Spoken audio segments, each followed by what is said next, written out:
5 seconds to go.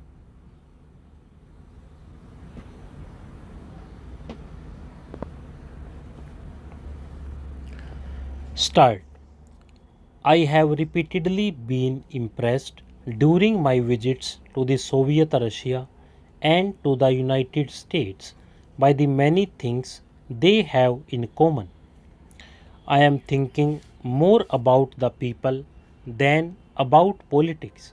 The people in both countries are in some ways remarkably similar to each other. They are frank and hospitable and are exceedingly friendly.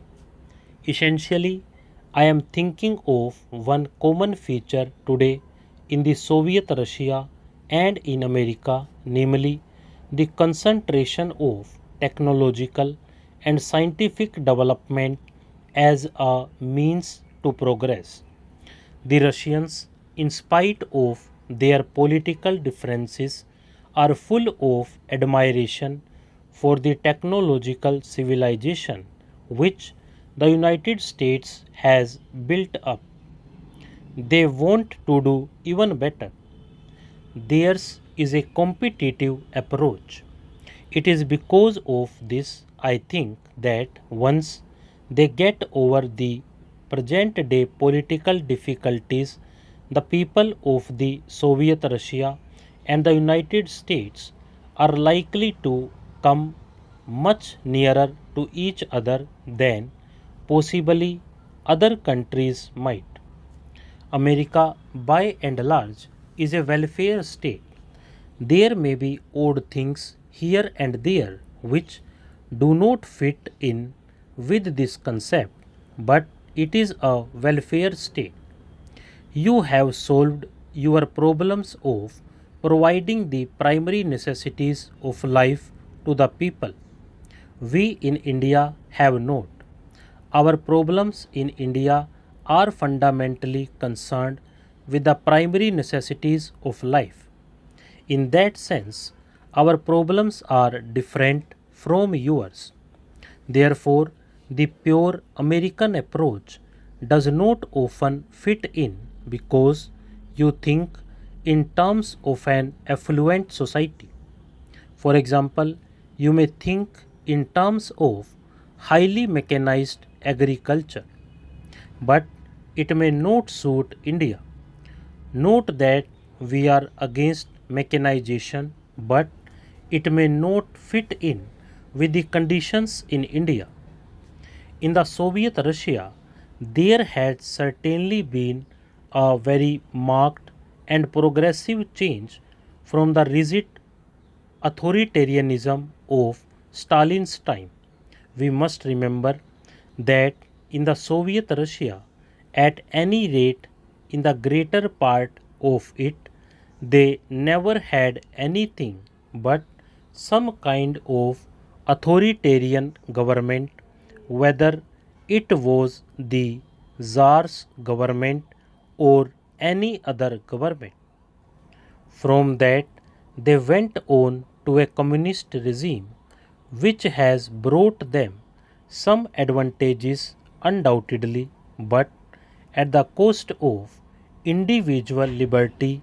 They do not feel the lack of it very much, but ultimately everyone feels the lack of individual liberty and lack of individual freedom.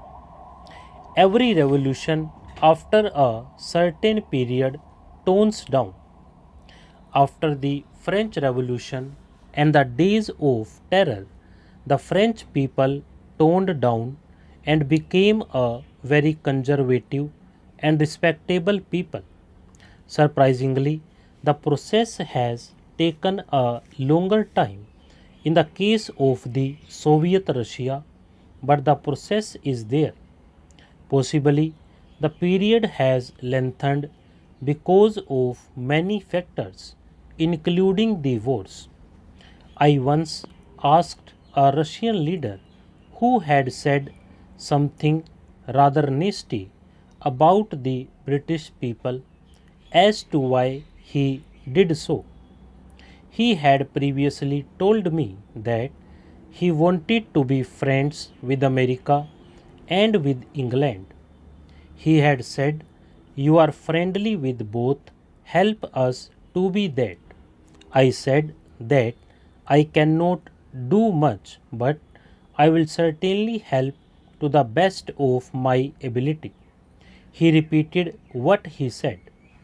Some 2 weeks later, he was traveling about in India and he came back from Burma.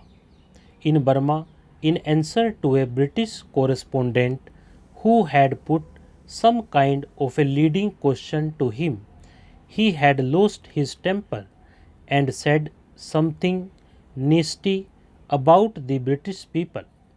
So I put it to him that you say that you want to be friendly with America and England and want me to help, and yet you say things which must infuriate every Englishman. Surely that is not the way to help that process which you desire.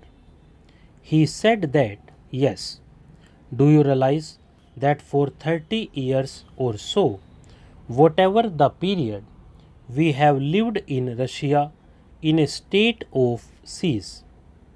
We have lived in a state of siege with our enemies surrounding us and trying to put an end to us, crush us.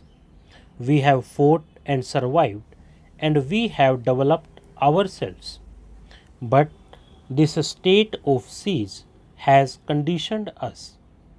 We are suspicious of everybody, especially of these people who have participated in this siege, and if they do anything which we do not like, we retaliate immediately. The reaction is there without even thinking.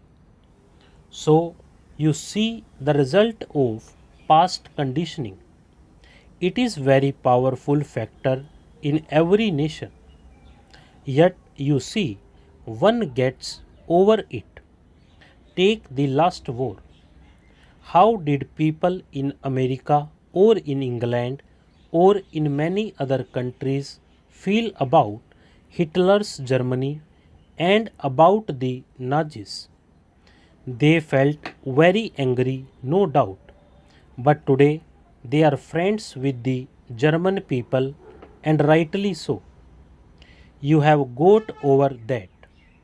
How did you Americans feel about Japan during the war? You were very bitter, and yet you are relatively friendly today. It is extraordinary how these changes can take place and feel friendly towards each other. Stop.